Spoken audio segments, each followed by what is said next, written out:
आज हम लोग सिविक्स का चैप्टर 2 स्टार्ट कर रहे हैं और चैप्टर का नाम है what is democracy, Y democracy.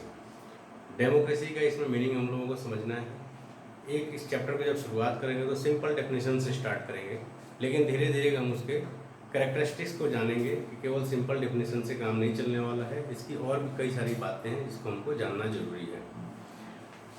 Democracy जो वर्ड है, यह डेमोक्रेसी वर्ड जो है वो ग्रीक वर्ड से आया है। डेमोक्रेसी जो वर्ड है ग्रीक एक वर्ड है डेमोक्रेशिया,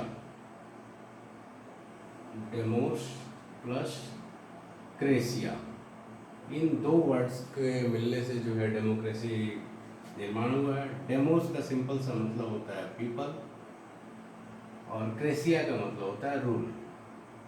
इसका मतलब ये कि डेमोक्रेसी गवर्नमेंट का एक ऐसा फॉर्म है जिसमें लोग जो है अपने आप पर शासन करते हैं। इस डेमोक्रेसी का सबसे अच्छा डेफिनेशन जो दिया था वो अब्राहम लिंकन ने दिया था। अब्राहम लिंकन ने दिया था। और ये अब्राहम लिंकन कौन थे? यूएसए के प्रेसिडेंट रह चुके हैं। इन्होंने कहा था कि democracy is a form of government, या democracy is a government of the people, by the people, for the people. Of the people,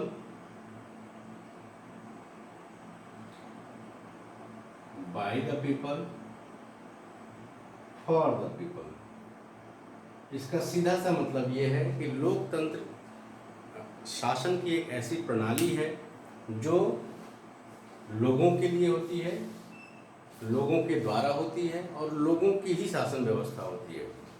और सिंपल डिफिनेशन में अगर देखें तो डेमोक्रेसी का एक सिंपल सा परिभाषा ये है कि डेमोक्रेसी गवर्नमेंट का एक ऐसा तरीका है जिसमें जो पीपल हैं वो अपने रूलर्स को चुनते हैं, अपने शासक को चुनते हैं। Rulers are elected by the people.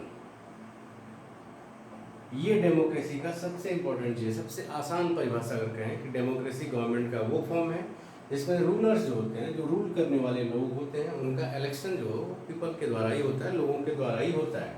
इससे एक कदम पीछे थोड़ा सा हटते हैं। जैसे जब डेमोक्रेसी नहीं था तो कहीं पे मोनार्की सिस्टम हुआ करता था जिसको राजतंत्र कहते हैं। मोनार्की सिस्टम में क्या था कि रूलर का जो इलेक्शन होता था वो लोगों के द्वारा नहीं होता था, बल्कि ये हायरार्किकल होता था, वंशानुगत होता था। मतलब राजा का बेटा फिर राजा बनेगा। उसी तरह अगर डिक्टेटरशिप हम लोग कहें, या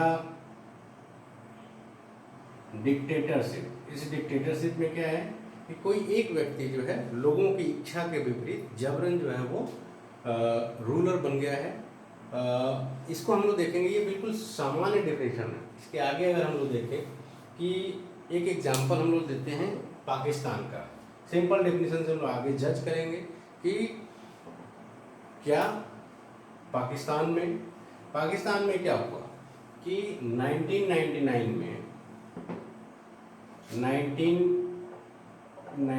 में वहाँ एक मिलिट्री रूलर बन गए जिसका नाम था परवेज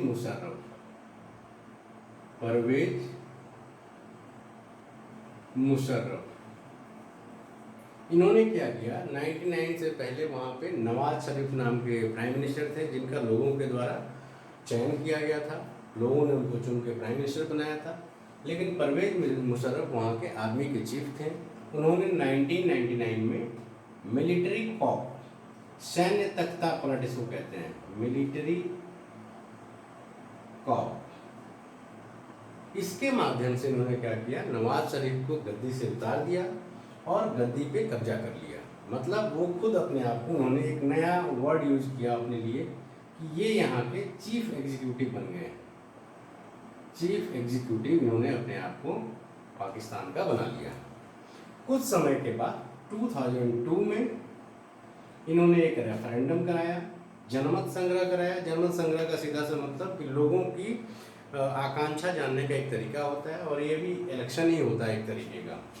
तो 2002 में इन्होंने एक रेफरेंडम जारी किया और इसके तहत इन्होंने लोगों से मांग इन्होंने लोगों के सामने अपना पक्ष रखा कि आप मुझे चुनना चाहते हैं नहीं, और उस रेफरेंडम में वो जो चुनाव हुआ उसमें बहुत ज़्यादा उसमें धांधली करवाया गया और मुशर्रफ के पक्ष में ही जो है सारे के सारे वोट डलवा दिए गए और भारी बहुमत से मुशर्रफ ने अपना पोस्ट जो बदल के अपना क्या किया, पहले तो एक काम किया कि 5 वर्ष के लिए अपना शासनकाल बढ़ा लिया, साथ ही साथ इन्होंने अपने लिए प्रेसिडेंट पोस्ट का क्रिएशन कर दिया इन्होंने, कि अपने आप को इन्होंने राष्ट्रपति पाकिस्तान का घोषित कर दिया।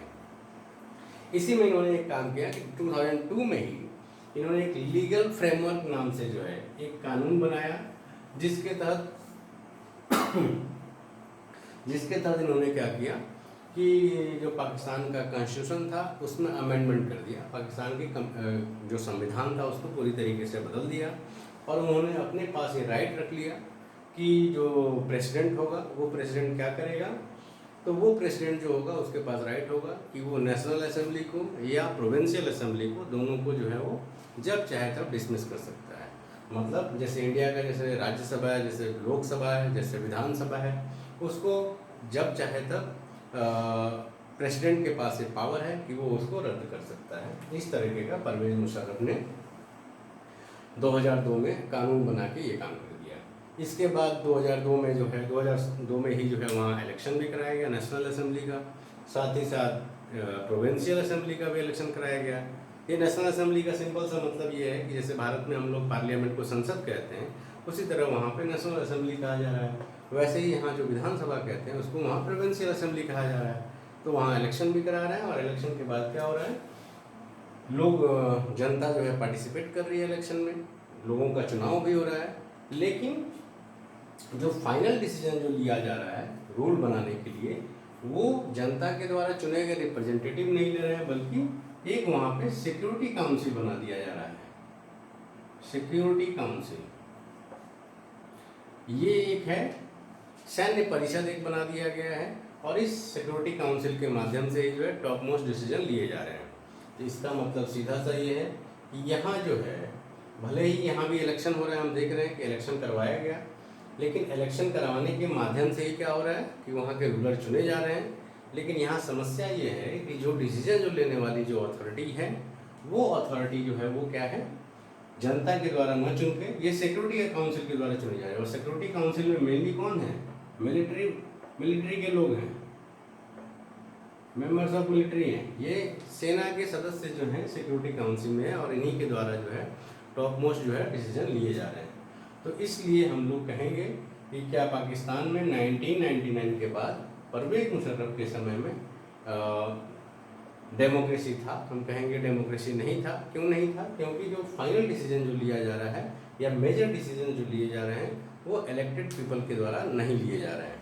तो एक जो इसका कैरेक्टरिस्टिक्स आ रहा है डेमोक्रेसी का, टोटल 4 कैरेक्टरिस्टिक्स हम लोग जानेंगे, उसी आधार पर हम लोग जज करेंगे कि क्या एक्चुअल डेमोक्रेसी कहीं पे है। वो ये रहा है कि ऑल ओवर वर्ल्ड में चाहे कहीं, चाहे वहाँ मोनार्की सिस्टम हो, चाहे वहाँ पे डिक्टेटरशिप है, ये लोग कोशिश ये करते हैं कि ये बताने का कि हम लोग भी जो है हमको जनता का समर्थन प्राप्त है और अपने आप को डेमोक्रेटिक बताने का प्रयास करते हैं।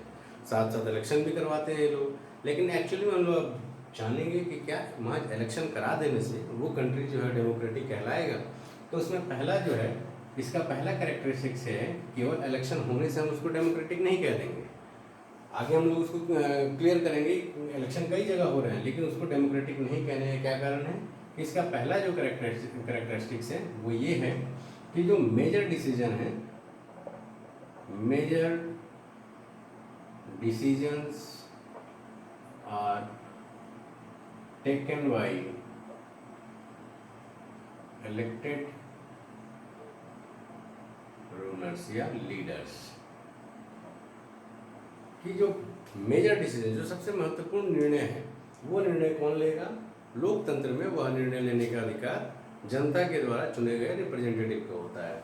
चूँकि 99 के बाद परवेज मुशर्रफ के काल में इस तरह का वहाँ पे व्यवस्था नहीं था, लोगों के द्वारा जो रिप्रेजेंटेटिव चुने जा रहे हैं वो जो है महत्वपूर्ण निर्णय नहीं ले रहे हैं या बड़े बड़े निर्णय नहीं ले रहे हैं। इसलिए हम कहेंगे कि 1999 के बाद पाकिस्तान में डेमोक्रेसी नहीं था। तो ये पहला कैरेक्टरिस्टिक्स हो गया। इसी तरह हम लोग नेक्स्ट क्लास में हम लोग करेंगे तो उसमें हम लोग नेक्स्ट कैरेक्टरिस्टिक पढ़ेंगे। दूसरी क्या है कि दूसरे किस आधार पर हम लोग कहेंगे कि डेमोक्रेसी है या नहीं है। ठीक है फिर, थैंक यू।